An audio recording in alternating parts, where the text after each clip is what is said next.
Hello team, welcome to another ATP Geopolitics video with myself, Jonathan MS Pierce. This is Ukraine War News Update, second part thereof for the 7th of October 2024. We will do a separate video on military aid and assistance to Ukraine as well as military hardware vis-a-vis Russia and what's going on with them. We're going to start with NATO countries may propose concrete steps towards Ukraine's membership at the upcoming Ramstein meeting. So I think that's taking place on the 12th of October, according to the Washington Post. So that's going to be an important meeting because I think it's going to be with the heads of state rather than just sort of military personnel. While these steps may not fully meet Kyiv's immediate demands, they would send a strong signal of support. Ukrainian officials are concerned that the US presidential elections could affect future security assistance.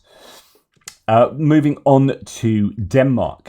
Prime Minister of Denmark, that's Frederiksen, on the supply of F-16s to Ukraine says we do not impose any restrictions. We had heard that before. I'm proud that our F-16s are in Ukraine. So we've got Danish F-16s in Ukraine. I'm sorry it took so long. I was ready to supply the F-16s from the beginning of the war. We do not impose any restrictions. So we had heard that before, but just the segue into this. So the Dutch, I think, is it Breckelmans? Yeah, the Defence Minister Breckelmans had visited Kharkiv over the last few days, where he confirmed that the Netherlands have already sent their first F-16s to Ukraine. So that's important. So adding to the Danish ones, we've got some Dutch ones.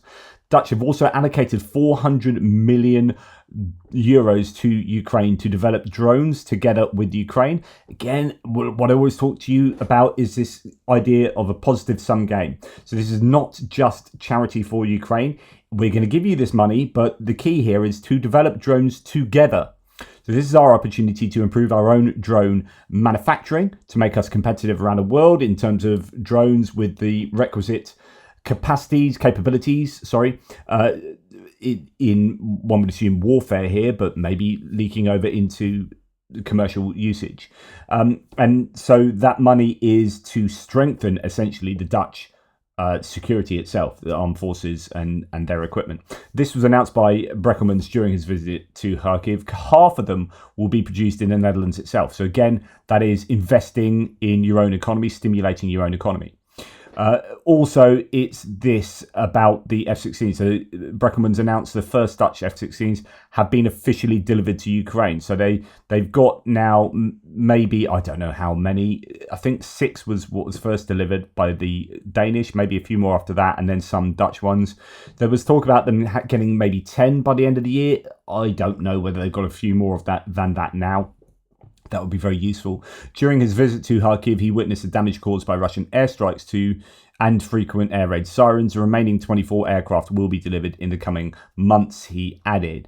Excellent stuff. They really need those airframes. Now, I have been asked, what's going on with the Swedish PBV 302. So let's remind people on the PV 302. This is, I think it went out of usage, or the Swedish stopped using it in 2014.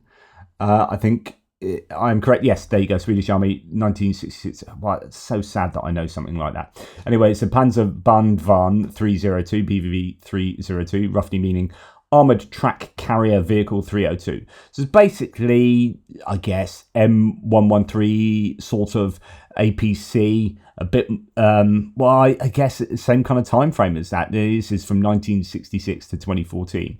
Obviously, having newer iterations and upgrades, updates, and so on and so forth. There have been 644 built in all variants, but I think there was a number. I might even have it here. Yeah, around 200 is thought to be the entire stock of what they have left being sent to Ukraine. So that's really good. What variant they are is, I don't know. You have here versions and variants, all sorts of different upgrades, liner, external armor, suspension, X, Y, and Z. And then you're going to have possibly command and control variants, I guess medevac variants, and ones with armaments on top, I would have thought. Anyway, we are now seeing these being transported. So let's have a look at the video, pause it, see what is being sent to Ukraine. This is in Czechia, and we'll have a look and see what we can make of these. They look like basic APCs. There is some armament on top of them, some guns on that top left-hand side. So you might argue it's sort of an infantry fighting vehicle of sorts. But anyway, yeah, brilliant, well done.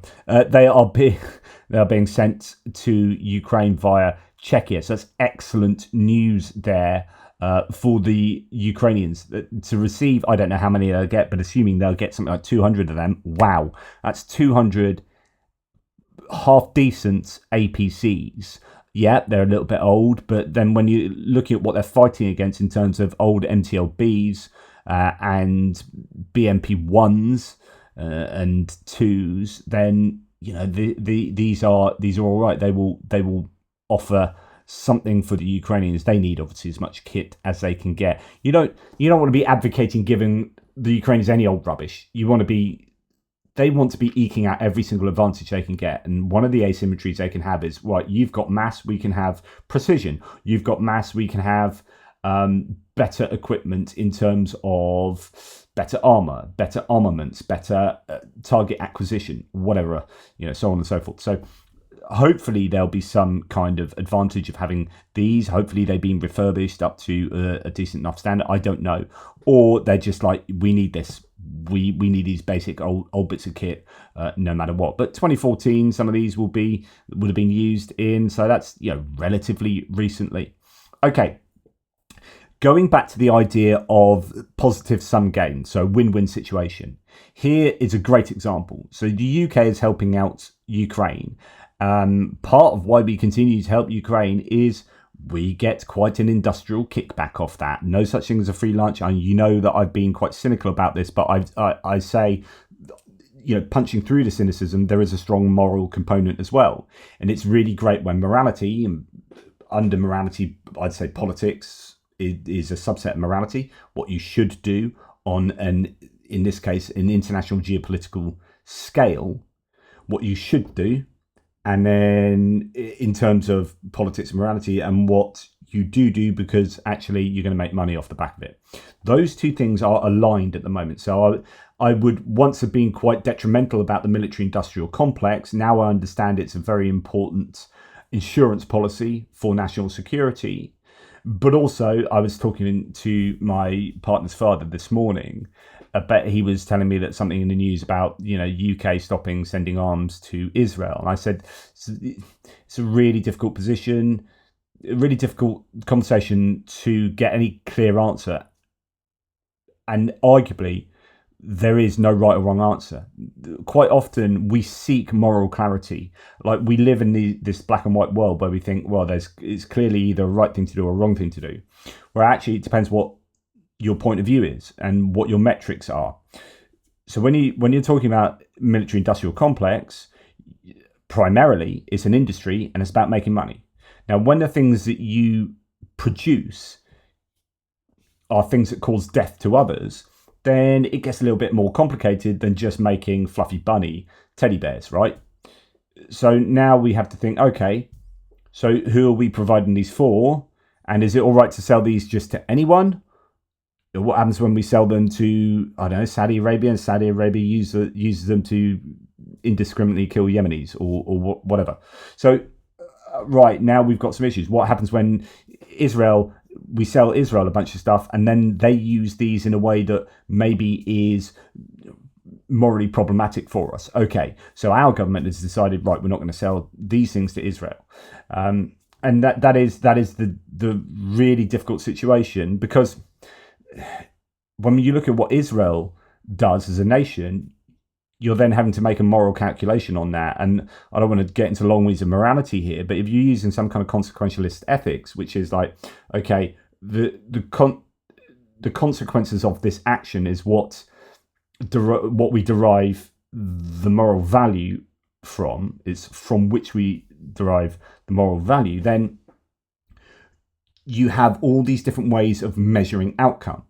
So a really sort of dirty, quick and dirty example of this would be, right, okay, and I'm not assuming this is happening, just let me use this as a hypothetical example. So we give some weapons to Israel.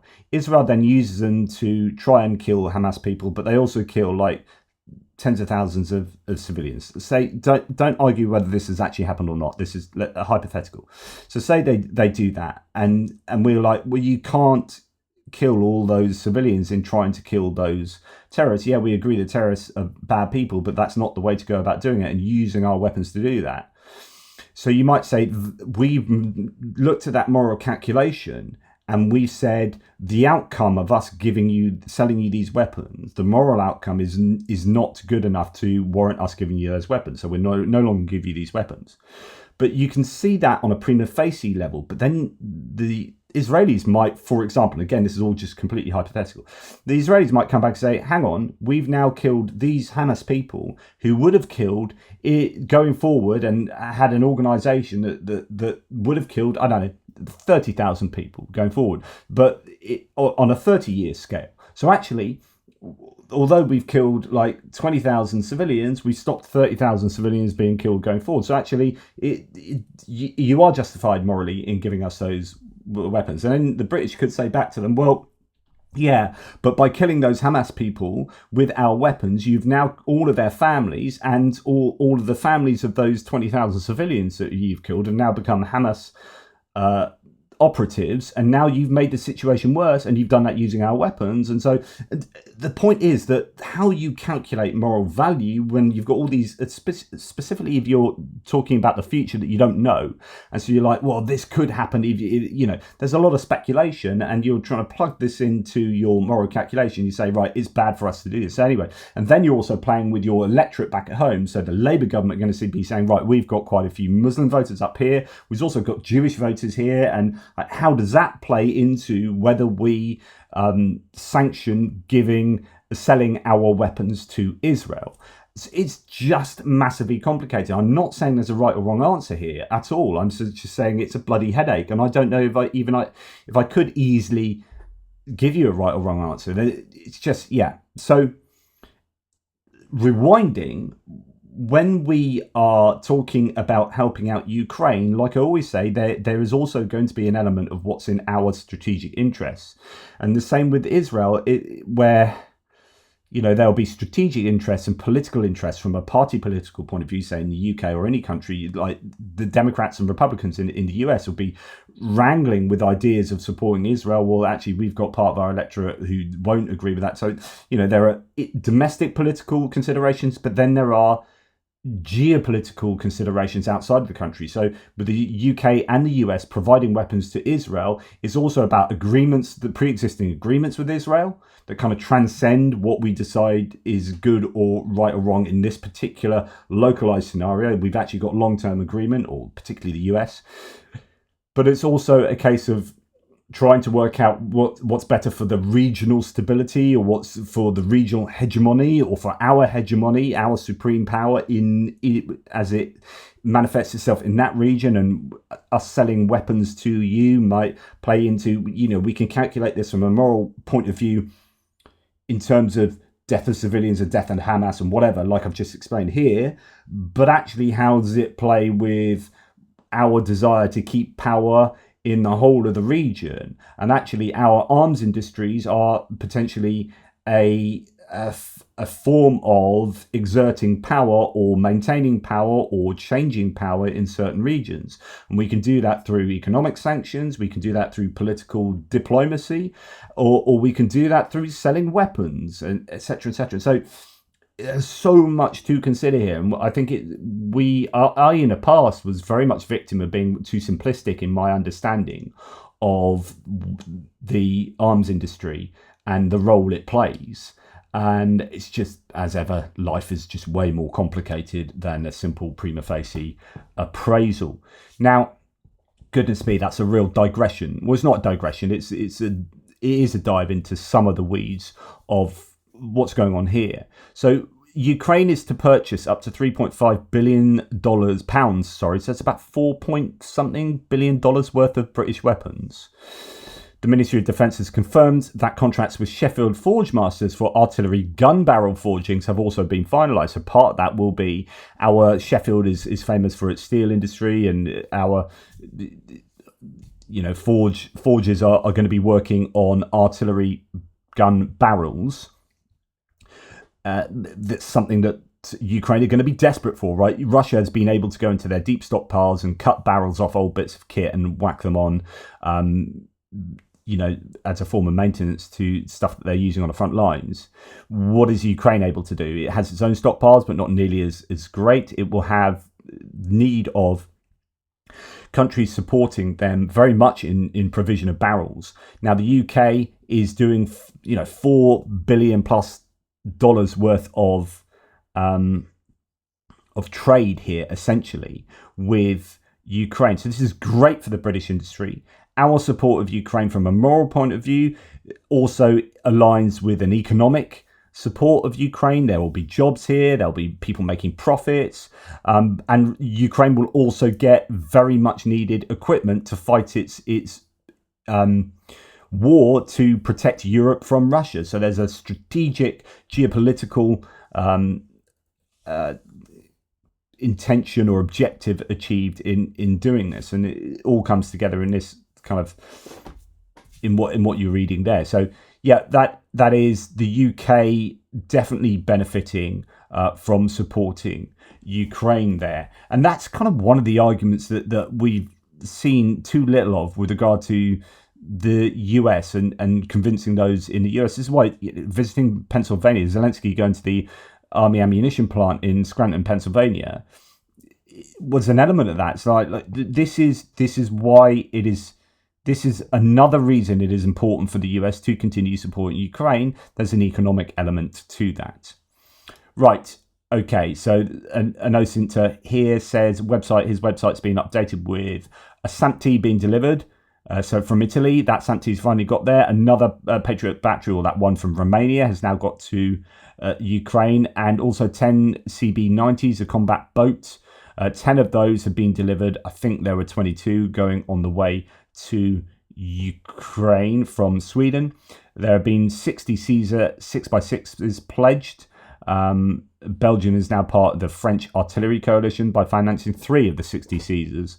That's interesting. I was wondering whether they were extra Caesars or the ones that were already been ordered ordered from the manufacturer in France. So here we have, that looks to me like a SAMP-T, and there we have the CB, the combat boat. There you have a Caesar, and I presume the first one was a Patriot there by the looks of it, loaded onto a truck. So that's probably a German Patriot, if that is a Patriot, not the SAMP-T, I presume. Or that could be the Patriot, but either way, loaded on a truck, which is not the American variant. Anyway, right, moving on. Israel has already transferred an early warning system for air attacks to Ukraine. It still does not work, though, apparently, according to Max 24. According to Ambassador Brodsky, Israel has fulfilled its obligations and transferred everything that was supposed to be transferred. Ukrainian structures are responsible for the implementation of the smart air raid alarm system. There are questions for them, though. Unfortunately, I've just pointed this out to Max 24 today. I was going to give you a quote from Joseph Borrell that was Max 24.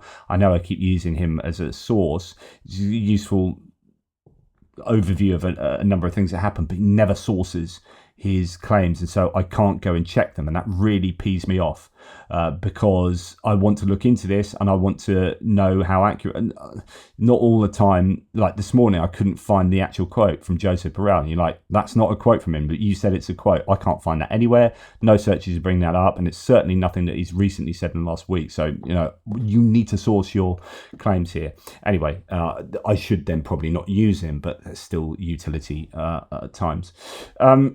Anyway, I digress genuinely then. Right, Euromaidan Press here saying, in the heat of Ukraine's fight for freedom, 2 women, so they've written an article on this. I'm not going to go into the article, and there's a nice little video here for it, but just give you this synopsis. 2 women are turning the defence industry upside down with the innovative Dignitas Fund, with few alternatives in sight. In just a few short years, Lyubov Shipovich and Maria Berlinska have rolled out a powerful mix of online courses and hands-on training, turning out an impressive 92,000 drone pilots. They've gone even further, launching initiatives to empower veterans with amputations and paving the way for Ukrainian women to take charge in aerial reconnaissance. Like I said before, with air defence systems, like the those air defense crews, the fast response ones that go around with, say, the heavy machine guns on the back of or an SUV, or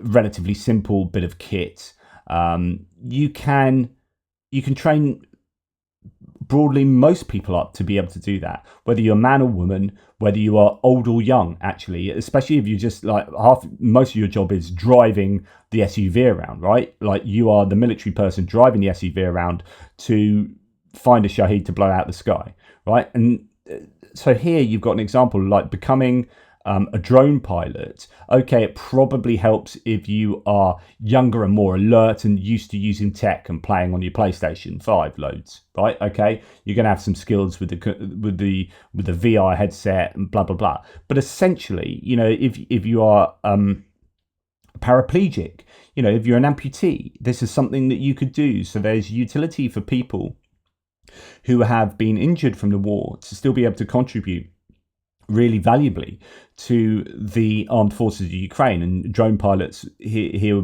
is a great opportunity. I remember sharing a video with you of a guy who he had lost an arm, and he had a prosthetic arm with a hand that could still like grip and stuff. He was making drones. He was able to manipulate tools to make drones, even in with that disability. Yeah, really good. Anyway, to continue, they've gone even further, launching initiatives to empower veterans with amputations and paving the way for Ukrainian women to take charge in aerial reconnaissance. The next goal, to team up with schools and weave drone technology into the curriculum, setting the stage for the next wave of innovators. So this isn't just about warfare, though. This is also about taking Ukraine out of the war and past the war, and like I often talk to you about, this is the silver lining to the cloud. You've got the cloud of war. How can you turn the war to your advantage? Because you need to just eke out every advantage for your country that you can, right? So if you are the country that knows the most about drones in the world, then you need to become the drone leader in drone technology and drone manufacture, so that everyone comes to you and you've got a booming domain in the economy for that will help you get back on your feet after the war is over, because it's going to be freaking expensive for Ukraine. They are going to be screwed for generations, right? War does that to you. So drones are going to be one area where they can really lead the world. They need to choose how they approach the end of the war and the post-war period in terms of, so it could be something like, right, our energy infrastructure has been absolutely freaking destroyed. So we are now going to be the green tech leaders in the world. And you can, I'm not even tackling this from an environmental point of view. I would argue it's clearly an environmentally good thing to do, but I'm talking from an economic point of view, where you're looking at the lay of the land. You're seeing green tech is eventually going to be overtaking fossil fuels, etc., etc. So you want to future-proof your country and also say, well, we're going to be rebuilding our energy infrastructure. Let's be the world leaders in showing people how to do that, how to create an energy infrastructure that is, you know, entirely renewable, or harnesses electricity in this particular way, or does, you know, what are the advantages you can come out of this war with? And anyway, here's one of them. But the point here is that they're looking at doing that with children, saying as integrating this into the education system, it actually has an economic dimension to it. So you are then tooling them up. I know there is, was it not Moore's law, but it's the law about, you know, when you teach, the whole thing in education is we're teaching children, we're preparing children to have jobs we don't even know exist already. So the sorts of, when you put like 10, 13-year-old kids through education, by the time they have a job, like they're doing job roles that didn't exist when you were putting them through education, because tech's changed so much. Like, for example, when I was at school, like being a YouTuber wasn't a job, right? The internet didn't exist. Right? Now think how many jobs are dependent on the internet. But what you can do is grasp new technologies like drones, and I know they're not like brand new, but this is a booming area of, you know, of design and manufacture. And if you can start training people up in education, then they're going to be much more employable in this domain, and you can be ahead of the curve and be a world leader, continue to be a world leader, because I assume they will be at the end of this war, certainly in usage of drones. Anyway, after that, sorry, I keep going off on one. After their advocacy helped propel, I do feel sorry for you guys, because you sit here and listen to me and watch me just stream of consciousness talk bullshit like all day long. Sorry, but anyway. After the advocacy helped propel drones into a standalone military branch, the co-founders launched an even bolder nationwide marathon. Now their People's FPV initiative is empowering Ukrainians to craft drones from scratch, with thousands of self-made FPVs heading to the front lines. And that's really, really great, and is allowing people to have a part in the war, to help feel like they are empowered to help in the war by making drones from scratch. Now, one caveat I do have, someone said this the other day in the thread, that not all drones, even though they are tested before they're sent to the front line, not all drones are up to scratch. And there is an element where the Ukrainians aren't able to use some drones. You have to send some back.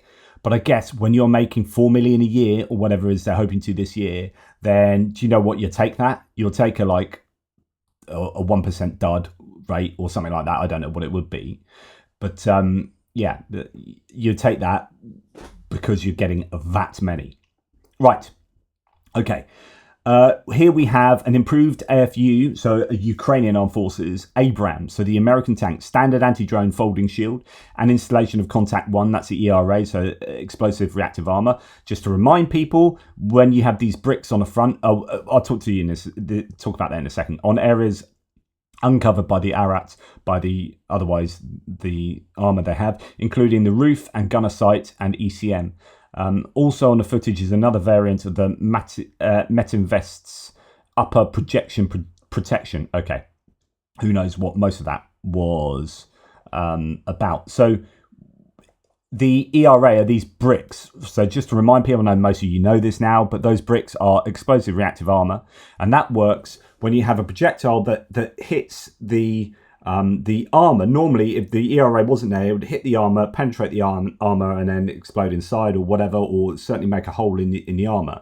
By putting explosive bricks on the front or sides or wherever, when the projectile hits the bricks explode. It's weird, it sounds counterintuitive, but the armor explodes, and explodes generally that way, and that explosion actually protects the core armor of the vehicle. So the projectile is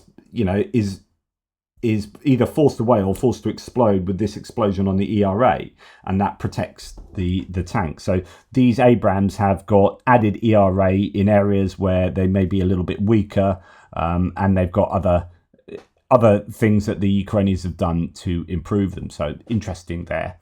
And again, this might be the case where the Americans are looking at adaptations to, or in any country looks at adaptations to their own equipment that they provided, and say, oh, that's excellent. You've noticed there's a weakness here. You're actually using this in battle. We're not really. We'll take that into account as we manufacture the new main battle tank or upgrades to this one or whatever. Okay, Samuel Bender, who is a bit of a drone expert, says, as a researcher of Russian military autonomy prior to 2022, this Ochotnik, so the one that was shot down, the S-70 large drone that we thought was an Su-25, was actually a drone. Anyway, this project was one of Russia's more complex and ambitious undertakings.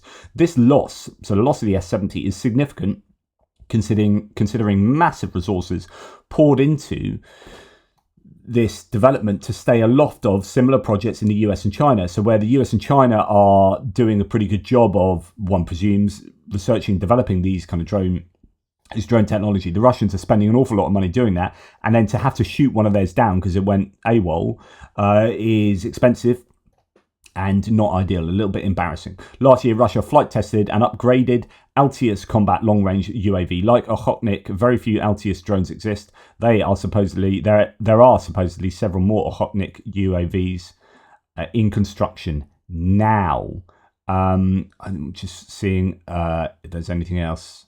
Yeah, nothing else to add to that. And then Sam Bendit has another little thread here that we'll dip into. So a quick take on a Russian complaint that the forces do not have enough cheap tactical strike means. Quote, there is a catastrophic lack of cheap high precision means of destruction at a depth of up to 30 kilometers in our tactical contour. To continue the quote, in our tactical contour of medium observation UAVs, so Zala, Orlan, etc., and strike UAVs like the Kub and Lancets. Lancets are expensive and there are few of them, so the authorities give the go-ahead to destroy only fat targets. I'll keep quiet about Kub and other similar drones. I have never seen them. Attempts to plug this niche with FPVs are still unproductive due to the need to install signal repeaters and the small combat load carried by them over long distances. In other words, I've talked about how Lancets are really a thorn in the side of the Ukrainians in that sort of, not so much a deep rear, but that medium deep rear. So 30 to maybe 60 kilometers or 20 to 60 kilometers behind the contact line. So you'd use FPV drones to hit 20 kilometers. And if you want to go further than 20 kilometers, then you need to sort out repeaters. So you need like a mother drone and another drone, and the mother drone acts as a repeater. And that gets you maybe 40 kilometers if you're lucky. So that is not viable for the Russians. They aren't good enough to do it, or they haven't done that at scale. So what they need are Lancers or equivalents to do that job. Now, the Ukrainians have been working on all sorts of drones to be able to do that, but I think they've been behind the curve on the use of these medium-range drones. So I showed you some footage of a Ram drone recently, and we've got the Warmate, the Polish Warmate that gets used, and there are versions of these sort of drones that the Ukrainians use, but I think they need to really scale that up to be able to hit those targets and hit a range of targets. So what the complaint is here is the Russians have Lancets, but actually there aren't that many of them, even though we saw recently it's a massive delivery of them. I think, well, I say recently, it's some months back, and the amount of what you want to be using is something like 50 Lancets a day. You want to just be throwing these Lancets at you are 100 or 1,000, like 1,000,000 Lancets a day. You get the point. Ideally, as many as possible, and using them to hit not just something like an S-300 or a radar or some like really high value. You want them to be hitting tanks that you see driving around. At the moment, they're probably only allowed to hit the really high value ones, so they have to miss out hitting that, and hitting that. Right, we're not yet, because this Lancet, we don't have many and they're quite expensive, so we're not taking them out. We're going for that. What you want to be doing is hitting all 5 of those things, and that's the complaint here. But I'm sure it'd be the complaint for the Ukrainians as well. In addition, we do not have many heavy drones with night vision, so we have to try and hit individual enemy vehicles with artillery. And given the high wear of the barrels, the different storage ammo periods, and the different shell manufacturers, this is an almost impossible task. Wow, this is exactly bang on what we've been proposing as an issue for the Russians, and here we have a Russian source admitting it, that their artillery is basically not in a good enough position to be able to hit those targets in that kind of range. Maybe not up to sort of 50, 60 kilometers, but really the Russian artillery, second greatest army in the world, should be able to hit targets at 40 kilometers with precision. What the Americans have been doing over the last 50 years is swapping out mass for precision, right? And at the moment, the Russians still work to mass rather than precision. So when they have a target, they hit it with a barrage of artillery, and we're not going to hit it with 1 shell, but we'll probably hit it if we throw 50 shells there. 50 shells, we're going to hit that. And actually, they've got a book on the amount of shells you need to do X, Y, and Z, and it gives you the ratio of shells to use depending on what the target is, right? And they actually have these ratios worked out, but it's deeply inefficient. What the Americans have been doing, and this is the same with missiles and improving the CEP, is we want our missiles to hit. We also don't want collateral damage. So we're striking something in a city, we want that thing to be blown up. So we want this to be able to hit a sixpence, right? So the CEP, the circle error probable, means that we want actually this missile 100% of the time to hit the target within 1 meter, right? That's what we're going for. And when we use artillery, we want like GPS guided munitions. So we want the Excalibur to be able to hit that. Yeah, it might cost $90,000 for this Excalibur, whatever it is. I'm making that, but a lot of money for this shell. It might cost that much, but you only have to fire one of them. Whereas the cheap ass shell we have to fire 20 of them and it won't go as far, right? So we want a base bleed shell with GPS guidance and then bish bash bosh. So it's precision over mass, and that though, but it's not to say that precision's always the way. As we've seen, like, mass has been really useful in this war, depending on what you want to achieve. Sometimes when you've got a column of vehicles coming at you, you want to just be like, right, it's not really viable to do precision on each one of them. We just want to get the artillery in and absolutely batter the crap out of that whole area. So there are time and places for each of these things, but there's a movement in the West to go from mass to precision, and the Russians are still working on mass, and it's not ideal for them. But especially when they have barrel wear and it's just deeply inaccurate, and the shells are not accurate either. In addition, it entails the unmasking of our gun positions, especially at night. I've seen a couple of times how the Russian forces tried to hit a single moving car with a Grad multiple launch rocket system. This is just beyond normal. To hit such a small moving targets is a sufficiently powerful, inexpensive and fairly accurate means of destruction has long been needed. So in other words, what are you doing trying to hit a car with a freaking 20 rockets launched from an MLRS? What a waste of ordnance, and you still haven't hit it. Well done. Whereas actually a drone can follow that car and blow it up, but that car is 30 kilometers behind the lines and an FPV drone can't get that. So we need a cheap Lancet to be able to go 30-40 kilometers and hit that freaking car. So it's got a commander in or whatever. So sorry, I keep digressing. To hit such small moving targets, a sufficiently powerful, inexpensive and fairly accurate means of destruction has long been needed. Something like a Grad missile in a cluster munition with control and correction by satellite coordinates. So if you're going to send a missile, send a cluster munition carrying missile that isn't crazy expensive but is also super accurate, so that we can change its course as it's in the air. A bit like the ATACMS type affair, right? But the Russians just don't seem to have this. All problems, including the rotation of the missile, are solvable. The launch can be made from the modernised Grad-P installation. The crews of such installations could work directly with the crews of reconnaissance drones, receiving target designation from drones either by video or by coordinates. They must be very mobile, changing positions immediately after launch. If we manage to implement the concept, then we would greatly complicate the supply of enemy units on the front lines, much more than they would complicate our supply lines with their FPVs. But we also must do this quickly while we still have an advantage in reconnaissance drones. And this is also talks to the idea that they accept here, or they claim here, and rightly so, that they've got the advantage in reconnaissance drones like the Zala, the Orlan, the Supercam. But Ukraine also know they've had that advantage, and we have seen, and I could show you every day, there are new montages of drone-on-drone interceptions. So every day the Ukrainians are taking out Zalas, Orlans and Supercams, and they're becoming really good at that. So while the Russians have the advantage, they certainly have the advantage in numbers of those drones, the equivalent that the Ukrainians use is their own indigenous shark drone. You might have seen it with the shark head painted on the front, and they'll have other ones. But we are seeing that the Ukrainians have adapted to the Russian advantage there and are now using FPV drones to take out that kind of medium distance but reconnaissance drones. So Russians, they're saying we're doing well on medium distance reconnaissance drones. We now need medium distance strike drones. Okay. Belgorod region of Russia has announced a new record amount of one-time payment for signing a contract with the Russian Ministry of Defense, 3 million rubles, $32,502. So for Russia, so it's not just about that amount as a standalone amount of money, but it's purchasing power. So that amount in Russia is worth a lot more in the US.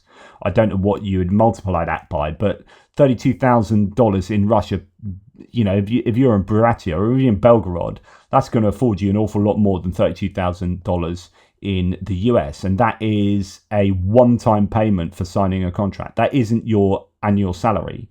That is like, we're going to give you $32,000 for signing on to be a soldier. That's how much they're having to combat the labour shortage with. That's how much they're having to compete with other potential employers with. That's $32,500. Wow. One-time payments for signing a contract with the Russian army started to grow sharply in 2024. In midsummer, the record was set in Moscow and Moscow region. Contract soldiers there were offered $1.9 million, $19,770 and $17,690 respectively. As recently as last week, the record holder was the Khanty-Mansi Autonomous Okrug, where, including all payments, contract soldiers were offered $28,615. At the end of 2022, Putin signed a decree according to which all contracts with the Russian Defense Ministry are indefinite. Wow. So once you're in, you are in. And the only way out, I would assume, is by shuffling off your mortal coil. Anyway, that's enough from me. Sorry to have banged on a whole bunch of those different topics, but hopefully it gives you extra context, and I might not be right. Let me know if I'm not. It is, after all, stuff that just topples out of my brain, tumbles through my mouth and into your own heads. Let me know if it's wrong. Take care. Speak to you soon.